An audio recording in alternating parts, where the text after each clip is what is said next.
Buenas noches, romanitos. Gracias por acompañarnos. Qué bien nos lo estamos pasando esta temporada, ¿verdad? Cuántos marcapasos vibran en el romano como el otro día viernes. Bueno, no sé, ya te llevamos, me parece que son 3 viernes, ahora me lo dirá Antonio Rodríguez. Bueno, es un sinvivir esta temporada. Desde el primer momento en esta tertulia decíamos que había más emoción que la temporada pasada y fíjense, ahora lo veníamos comentando Antonio y yo, nos falló el Sevilla Athletic que ganó. Si no llega a ganar, estamos todos ahí en un puño. Muy buenas, don Antonio. Buenas. Aquí estamos. Yo siempre soy igual de optimista y yo a ver si al final, hombre, ya creo que ya la meta yo ya la he conseguido. Del 6º al 10 vamos a quedar, yo creo, seguro. Y ahora vamos a hacer otra meta, que es meternos entre los 5 primeros. Y estamos ahí, ¿eh? Muy estamos bien. ahí. Hoy, señores, el pequeño editorial que solemos hacer lo delego en Factoría Valadez, que aquí tienen ustedes, supongo que lo irán viendo y ahora nos lo va a contar él. O sea, que anímate, a ver cómo te sale tu primer editorial en este programa, Alfonso, anda. Bueno, hoy he traído a Pichu Cuéllar, a Iván Cuéllar Sacristán, porque yo creo que es importante que la afición de Mérida sepa que es el jugador en primera división de más edad, es el abuelo de la primera división, el futbolista con mejor palmarés de todos los porteros nacidos en Mérida, y creo que no es cuestión baladí recordar que desde la marcha de Pepe Reina él pasó a ser el portero más veterano. Este comentario se lo quiero dedicar a Ramón Ramírez Guerrero, que en su momento fue entrenador de la cantera del Mérida. Estuvo, pues fíjate, más de 35 años en esta cantera y fue concretamente el entrenador que dirigía a Pichu cuando nuestros niños alevines participaron en el 96 en el trofeo de Canal Plus, donde por cierto hicieron un papelón, y es a raíz de la finalización de aquel torneo de Canal Plus cuando 2 niños de nuestra cantera, como fueron Jorge Troteiro e Iván Cuéllar, se enrolaron en las canteras de Barcelona y Real Madrid respectivamente. Por cierto, aquel año fue también cuando salió Andresito Iniesta del Albacete, que después fue uña y carne con Troteiro en la Masía. Además, se daba la circunstancia de que eran paisanos, porque para el que no lo recuerde, pues mira, su padre Luis Troteiro Ledo, cuando nació Jorge estaba jugando en el Almansa y eran los dos de Albacete y también se da esa coincidencia. Ramón Ramírez, hermano de Vicente Ramírez, fue muchos años de Izquierda Unida en el consistorio municipal, un destacado político, y le quiero mandar también un recuerdo para él y un abrazo. Cuéllar es de una saga de futbolistas, para empezar. Sí, su padre José Luis fue portero del Imperio, fue portero del Mérida, estuvo en Los Milagros. Vamos, lo empezó a entrenar de su más tierna infancia, Manolo Santo Delgado, también lo entrenó en su momento, y desde el principio a Pichu se le veían hechuras.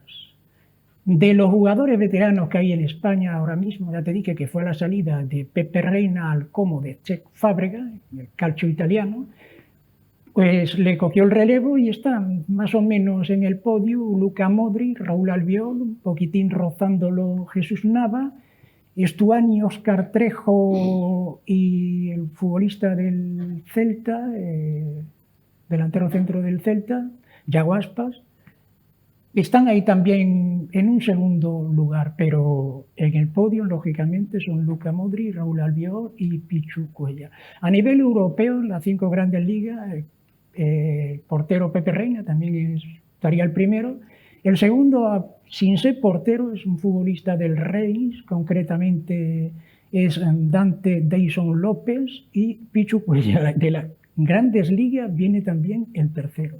Es muy significativo que en Mérida, que hay jugador y medio, podemos decir, de primera división, nacidos en Mérida que juegan en primera división, uno de ellos es Pichu, el otro es Jesús Vázquez. Jesús Vázquez nació en Mérida de casualidad, como te comentaba antes, pues su padre, Braulio Vázquez, la temporada 98-99, estuvo aquí jugando en el Mérida en segunda con Paco Herrera, y era un delantero gallego que retornó otra vez al Mérida ya con el equipo refundado allá por el año 2003, y es cuando nace aquí el niño Jesús Vázquez, porque su padre, al venir en segunda nupcia, llamémosle, de segunda vez, fue secretario técnico del equipo. De ahí que aquí naciera Jesús Vázquez. En concreto nació el 21 de mayo.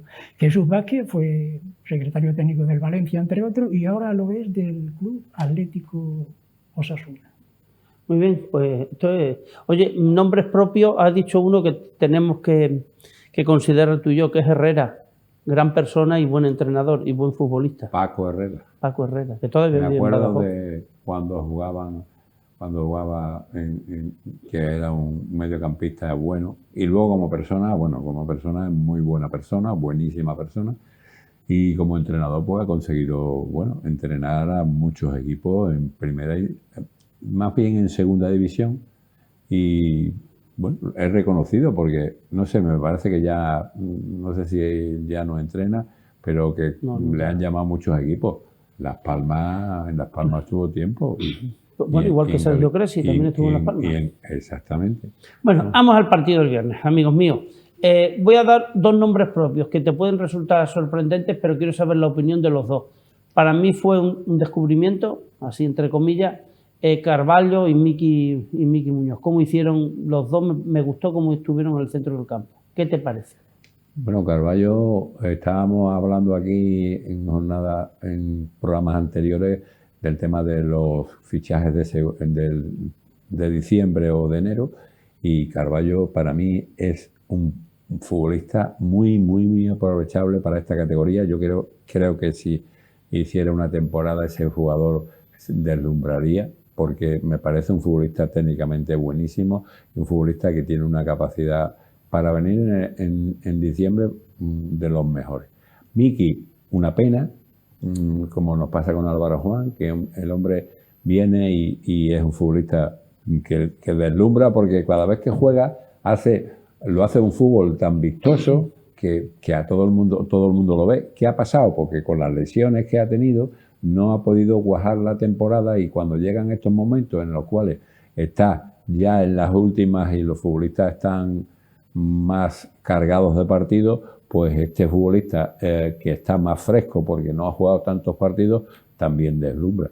Las recuperaciones de lesiones más los jugadores que han venido en diciembre al Mérida, yo creo que le pueden dar el plus que le hace falta para terminar la temporada pues en el sitio ideal, que para mí sería jugar el playoff. Tenemos a Alfonso de centro del campo hacia adelante, eficacia y gana, y seguimos teniendo dudas del centro del campo hacia atrás. Hay cierto desequilibrio. Sí, totalmente de acuerdo. El partido del viernes frente al Yeclano, yo primero quería felicitar a los 2.000 valientes que estuvieron el viernes allí, tal y como estaba la noche, y también a la empresa que está cuidando el campo, el césped, porque con la que cayó de agua, para mí el campo está mejor que cuando estaba en primera división, y es muy importante tener un campo en las condiciones que lo tenemos. Normalmente a mí me gusta más analizar a los rivales que el Mérida tiene enfrente en esta Liga de Primera Federación, porque al Mérida ya lo tocamos con bastante profusión, y yo al Yeclano le tenía un cierto respeto porque es un equipo que da muy pocos goles, sigue siendo el equipo menos goleado, y tenía pues en contra un Mérida que ha hecho un fortín del romano indudablemente, y que tuvo unas connotaciones muy especiales. Hay una jugada en concreto, la primera tarjeta amarilla, lesión en el minuto 24, que es naranja, que ahí te podía haber cambiado completamente la película del partido si el Trencilla, en este caso, se quedó en amarilla, pero hubiera cambiado mucho. El Yeclano es un equipo con unas características muy similares al Mérida, tiene un buen portero como Iván Martínez, juega un 5-4-1 normalmente, tanto en la Constitución como fuera, en la defensa por la derecha Víctor Olmedo, en la izquierda Munir Rally, por el centro está jugando con Mallorca, está jugando con Antonio Sánchez, suele cambiar el central con cierta facilidad, pero vamos, después aquí juega en el centro del campo con Serpeta, con Alex Masogo, con Jesús Rodríguez, para mí el mejor futbolista, y Javi Martín, antiguo futbolista nuestro, y Pau Martínez. Después, a la lesión de uno de los centrales, Antonio Sánchez concretamente. Nada más empezar el partido. Efectivamente, entra el inglés Teddy y ahí, hipotética, supuestamente, el equipo pasa a ser un 4-4-2. Después los otros cambios ya son los de Gabri Clemente, son los de Raúl Martínez y es el de Javi Solsona, pero no se va arriba, entre comillas, hasta el minuto 74 que entra Mohamed Traoré por Jesús Rodríguez. Y digo entre comillas porque este equipo, Timorato, es un equipo con poca pegada. El Mérida, para ganar un partido normalmente necesita marcar más de un gol, y creo que de no haber tenido enfrente al Yeclano, el Mérida este partido no lo hubiera ganado. Y no lo ganó porque el Yeclano tiene la pólvora mojada. Eso, pues mira, nos sirvió para sacar 3 puntos de oro y esperar acontecimientos. Pues, se dio una paradoja que tú viviste. Los primeros 16 minutos el Mérida crea 3 ocasiones claras. Un mano a mano, decir, un balón al palo y una parada del portero también. Y una buena parada del portero. Pero después viene otra faceta en que el Yeclano nos pone en apuro. A ver, nos pone en apuro porque nosotros, es que ese partido del Yeclano, que era un partido fácil para todo el mundo, pero nosotros hemos ganado aquí muchos partidos, somos líderes en los puntos de casa y salimos con aquí siempre con la dinámica que tenemos que ganar y tenemos que meter muchos goles. Y resulta que, bueno, pues que tenemos ocasiones, pero no metemos esos goles. Y hasta que tú no metes el primer gol, el partido no se clarifica, porque el otro equipo, que a lo mejor no es tan malo como parece, pero que además pelea muchísimo, que están a un paso del descenso, que están tratando de salvarse, porque ese es otro problema que tenemos. Nosotros estamos ahí en una zona media, tranquilos, pero vamos a jugar con los que supuestamente se van a jugar el playoff y con los que supuestamente se están jugando el descenso. Entonces, aquí cualquier equipo viene y te hace daño en cualquier momento. Y no te lo hizo. Esa jugada que ha marcado Alfonso es una jugada clave, que todo el mundo, hasta que no sacó la tarjeta, no estábamos un poco con el alma en vilo, porque podía haber sacado la roja, no la naranja, podía haber sacado la roja, y nos hubiera jodido bastante, cosa que luego nos vino bien para la defensa, que para mí hizo un partido muy bueno. ¿Por qué? Pues porque fue expeditiva, no especuló, despejó balones al techo de preferencia, que es cuando el otro equipo te puede empatar. Tú tienes que no dejar de jugar tan bien, tienes que pegarle el boleón y partir el partido, y parar el partido, y estropear el partido. Eso es lo que hay que hacer, porque hay momentos para hacerlo. Y así ganamos. Tuvimos luego en la segunda parte un par de ocasiones, pena de Eslava, que tuvo esa jugada. Altísimo, se le fue altísimo. Se le fue muy alto. Definir el partido, pero bueno, en defensa, que es donde nos estábamos quejando, en fechas anteriores estuvimos bien y expeditivos. Y además los cambios fueron también jugando con esa disyuntiva, defender lo que teníamos conseguido. Y así tenemos que jugar todos los partidos, y sobre todo los de fuera, que son más difíciles de ganar. Lo ha dicho Antonio, es decir, tenemos aquí Antequera, Real Madrid, Atlético de Madrid. Tenemos los 3 filiales y el Antequera. Tenemos ahora el Sevilla, claro. Después jugamos 2 fuera, después jugamos aquí con el Antequera, Atlético Madrid y Castilla. Y son partidos que te estás jugando. Esos que he dicho son todos que te estás jugando, que van a jugar, que están intentando jugar por ellos. Son rivales directísimos desde el momento que ya no se puede fallar. No obstante, llegar a la posición que el Mérida tiene actualmente, con 42 puntos, ahí a un pasito de entrar entre los 5 primeros, yo creo que ahora mismo, de momento, estamos hablando de un notable alto, de momento. Pese a no brillar en el juego, porque el partido del viernes no se puede decir que fuera un partidazo, ¿eh? Hay un aspecto que me gustaría señalarlo, no quiero que se me quedara en el tintero, porque el partido con el Yeclano para mí es un partido que tiene una curiosidad, llamémosle, que es el partido de los equipos de la Manta. El Yeclano tiene una manta y el Mérida tiene otra. Son 2 equipos de unas características similares, de ahí la importancia que yo le doy al Mérida de estar en la clasificación que está, porque es un equipo con un presupuesto para mantener la categoría. Y te digo que son 2 equipos que la manta se le queda chica, porque al Yeclano, por ejemplo, la manta tiene los pies muy calientes, pero la cabeza la tiene fría. Y el Mérida tiene los pies muy fríos y la cabeza caliente. El Yeclano es el equipo menos goleado de la categoría, y el Mérida, al margen de tener ahí arriba. Es el más goleado. Exacto, pero después tiene arriba a Eslava, tiene a Heriberto y tiene a Doncel, que si esos 3 futbolistas lo tuviera el Yeclano sería campeón. El Mérida, con los 24 puntos que tiene el Yeclano, que son 25 menos en contra que los que tiene el Mérida, también sería campeón.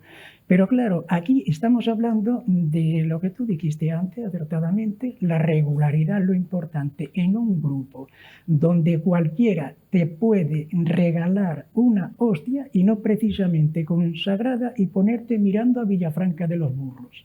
Y si no, que se lo pregunten a Ibiza. Claro, bueno, ese partido lo vi un trocito. Le expulsaron a uno del Ibiza, el capitán. Además, ¿cómo interpretáis, por ejemplo, hablando de presupuesto, la situación del Marbella?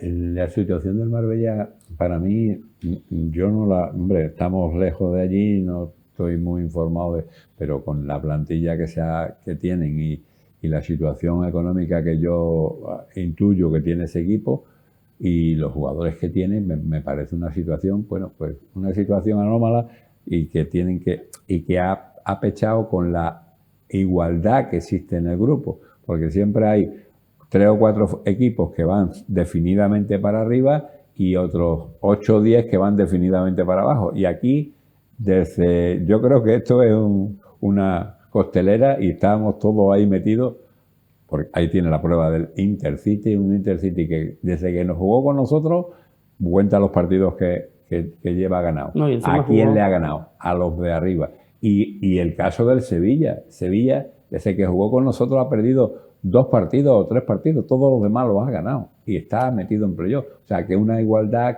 que te puede... Este grupo, Antonio, yo lo veo lógicamente que los equipos de abajo, me di cuenta desde el principio y acordaros, cuando el Mérida fue al Antonio Solana con el Intercity, yo ese partido lo veía muy difícil y por eso se perdió. Yo veo la plantilla que tiene el Intercity y el Marbella son 2 equipos que el problema que tienen en la ubicación, en el sitio donde están, quien los dirige, no son equipos con alma. Yo veo equipos muy desnaturalizados y con poca alma. Es lo contrario, por ejemplo, al Mérida. El Mérida con Sergi Guilló es un equipo que yo le veo con alma. Lo hará mejor o lo hará peor, pero sabe a qué juega, no se arruga, no se asusta, ni cambia la dinámica de los partidos. Tenga en contra y enfrente al rival que sea. Las cosas le saldrán mejor o le saldrán peor, pero es un equipo fiable.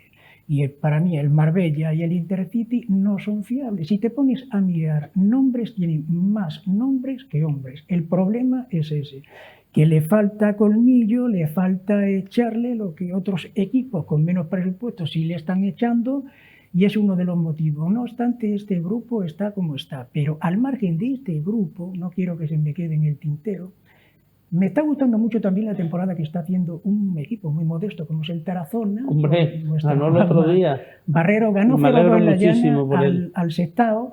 Lleva ya 5 partidos sin perder. Ahora mismo está más cerca del cuarto por arriba, que es el Andorra, que el equipo que delimita los puestos de descenso.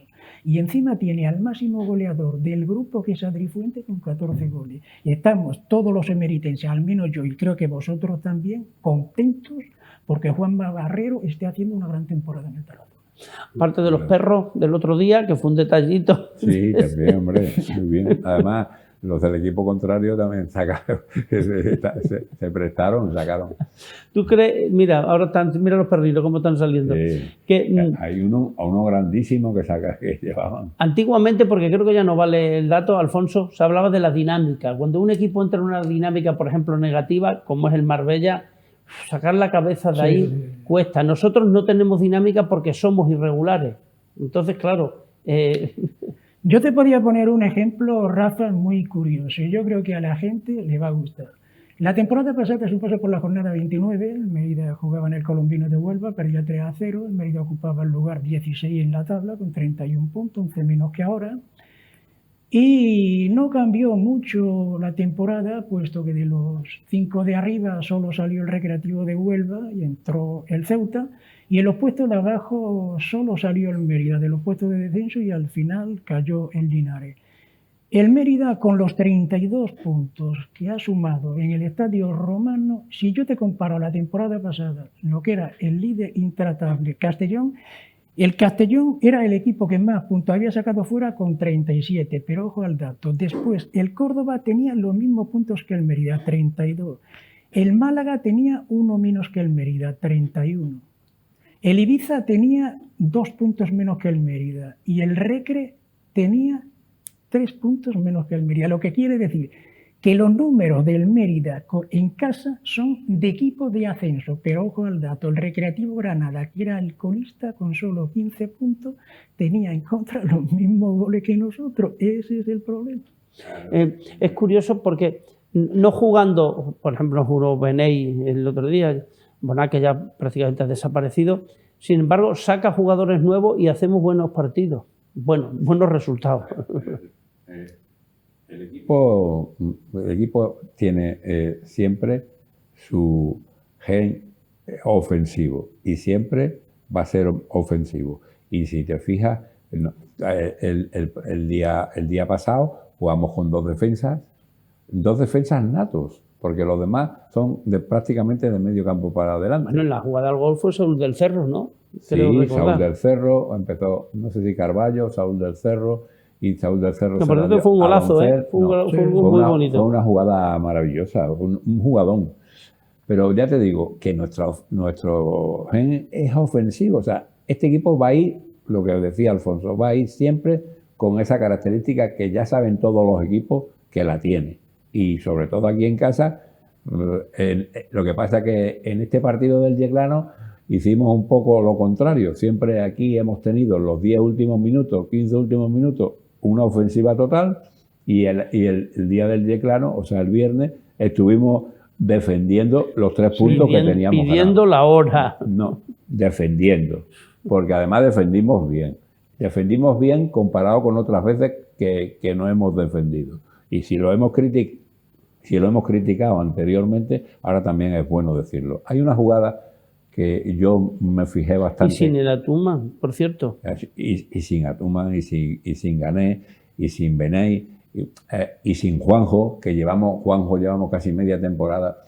Pero lo que es justo es justo. Hay una jugada que hace Eliseo Falcón después de tener la tarjeta amarilla, que se juega el penalti y demuestra la responsabilidad que tenían esa defensa el viernes. Y te demuestra eso y te hace que Palomares vaya creciendo con ellos, porque la defensa estaba ajustada. Que el otro equipo era el Yeclano, bueno, pues que el otro equipo viene otro equipo y a lo mejor te hace, pues claro, pero el partido que estábamos jugando era el Yeclano, y al Yeclano, aunque está ahí abajo metido, había que ganarle, y se le ganó. El Yeclano, Antonio va al campo del Sevilla Atlético y le hace 1-4. ¿eh? Sí. El Yeclano empató en campo del Atlético de Madrid B y empató en campo del Castilla. El Yeclano ha sacado más puntos fuera de casa que el Mérida. Y aquí, hermanita de la caridad, evidentemente Alfonso, no hay... El Yeclano jugó con el Betis Deportivo, cuando el Betis Deportivo era aquel que tenían varios futbolistas que ahora ya prácticamente están jugando casi en primera varios partidos.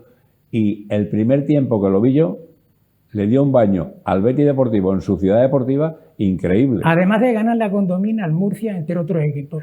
No obstante, un tema muy concreto. El Mérida, lógicamente, es una cara en el Romano, una cara fuera. Pero de los 42 puntos que tiene, ¿por qué no nos hacemos nosotros a la idea de decir, hombre, el Mérida es un equipo regular? Porque de los 42 puntos nos vamos a poner que ha sacado 21 en el Romano y 21 fuera. Sí, mira, ese dato. Por ejemplo, buscamos la media de los puntos, 21 en casa, 21 fuera.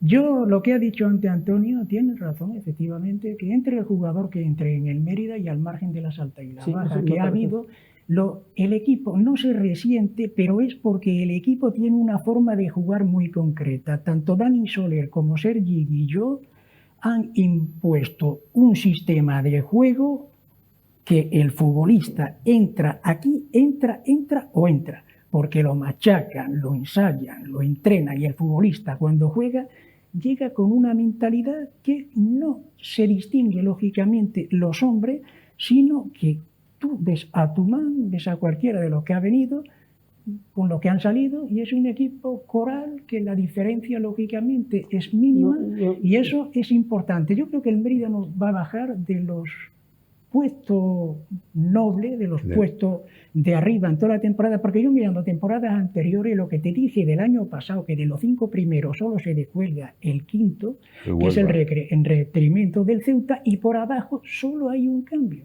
Y entonces no suele ser muy normal, esos grandes cambios altibajos no suele ser muy normal. No obstante, vamos a esperar acontecimientos, pero de momento bien. El Ceuta, ¿sabéis a quién me recordáis? En los viejos tiempos que el Cartagena era un equipazo y que nunca conseguía subir, sí, Antonio, sí. ¿Te acuerdas? Y era a todas luces el mejor equipo que venía aquí. Este año yo creo que es menos vistoso, pero es más positivo. Y a la prueba me remito que no ha dejado de salir del playoff desde que entró. Cierto. Pero el tema es que está claro que nosotros estamos ahora mismo. Yo pensé con la plantilla que teníamos que estábamos entre el sexto y el décimo, y estamos entre el sexto y el décimo, y tenemos eso.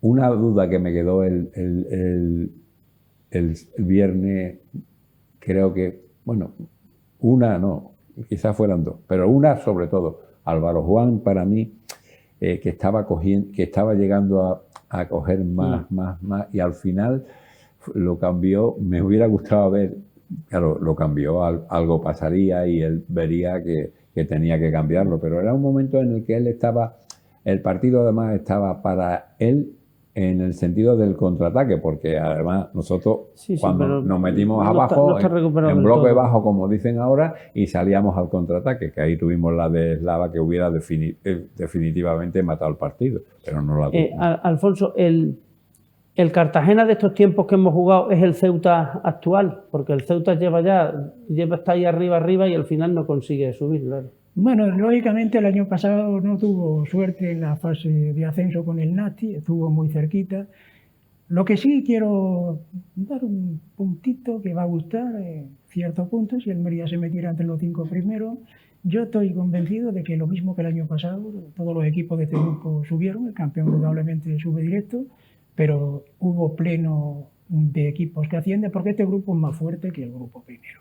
Es un grupo más fuerte, ahí está la Leonesa, que es el tuerto en el país de los ciegos, pero después yo veo ahí al Baracaldo, veo al filial de la Real, veo a la Andorra, veo una serie de equipos ahí que no son para tirar cohetes precisamente. A cualquiera de esos equipos el Mérida le puede pintar la cara. Cualquiera de los filiales que tenemos aquí, es el del Atleti, el del Real, el del Sevilla, le puede pintar la cara. Yo creo que si el Mérida se metiera, tuviera la suerte de meterse, tendría posibilidades, por lo que te he dicho, la diferencia que hay entre un grupo y otro. Este grupo es bastante más fuerte que el grupo primero. El tema del Ceuta, el Ceuta tiene un equipo, lo mismo que él ha tenido con anterioridad en Melilla, que la comunidad suya autónoma lo subvenciona muy fuerte, y entonces, pues claro, ya te hace un equipo antes de... Y los fichajes pues son gente como el Rodri Río, que tú fíjate lo que le costó, el Aquino, Agüero, vamos, son todos jugadores, Sofián, meritense por cierto, Pedro López Galisteo, Hernández el central, Redru, en fin, son todos futbolistas que mira, y la mayoría son jugadores de segunda, lo que dijo Antonio el otro día, el partido con el Antequera, estuvo viendo, el único que falló por arriba el Antequera, por cierto. Pero que yo pienso que también el Antequera va a estar ahí, lo dijimos desde el principio. El Ceuta es un equipo que se hace para estar arriba. Ocurre que en Ceuta no es que la afición sea muy numerosa, no una afición para tirar cohetes, y eso también le lastra un poquito, pero como plantilla no ha bajado de los 5. El árbitro está pitando el final del partido, aquí no hay prórroga ni penaltis, por cierto que flojito partido de España, pasamos, pero vamos, unos fallos. El tema es, el fútbol es, hay partidos que tú tienes que ganar, no que jugar, que ganar. Y España se ha notado la eliminatoria con Holanda, en el sentido de que Holanda juega muy bien al fútbol, sí. Además juega con mucha base, y nosotros nos faltaban el pilar de, o sea, Pedri en estos dos partidos. Pedri no ha sido el Pedri, no sé por qué, pero no quiero meterme a entrenador, pero Pedri no ha sido el Pedri que maneja. De hecho, ayer lo sacó al final y menos mal que metió el gol. Nos vamos. En los últimos 20 segundos te quería dar un punto con respecto a Pichu Cuéllar. Pichu Cuéllar nació el 27 del 5 del 85. Justo una década después, el 27 del 5 del 95, justo una década después, él cumple 10 años. Ese día, en la familia Cuellar Sacristán, fue un día grande y un día, lógicamente, Ajá. de gloria, puesto que al margen... En Éibar, precisamente. El Mérida, al margen de que asciende en Éibar, Pichu Cuellar cumplía 10 años. Eso es genio y figura. En Éibar, precisamente, donde Pichu Cuellar jugó 12 años después, la 2007-2008, allí se reivindicó después de la salida que tuvo del Atleti en el 2006-2007, después del 0-6 con el Barcelona, que fue el que menos culpa tuvo, pero en Éibar se reivindicó. ¿Y de qué manera? 12 años después jugó allí. Y una sola pregunta para cerrar el círculo. ¿Cómo se llamaba el futbolista que marcó en Ipurúa el gol del ascenso aquel sábado del 27 de mayo del Esa se la 90? dejo. Crescencio Cuellar. Esa se la ¿Y dejo. de quién estamos hablando? ¿De quién estamos hablando? De Crescencio Cuellar, el que metió el gol. ¿Y de quién estamos hablando? De Pichu Cuellar. De Pichu Cuellar. Pues con esto nada mejor para cerrar el círculo. Pichu. Bueno, estas son las cosas, así se las hemos contado, amigos míos. Que disfruten ustedes de esta primavera que ya ha empezado. Hasta la semana que viene. Buenas noches.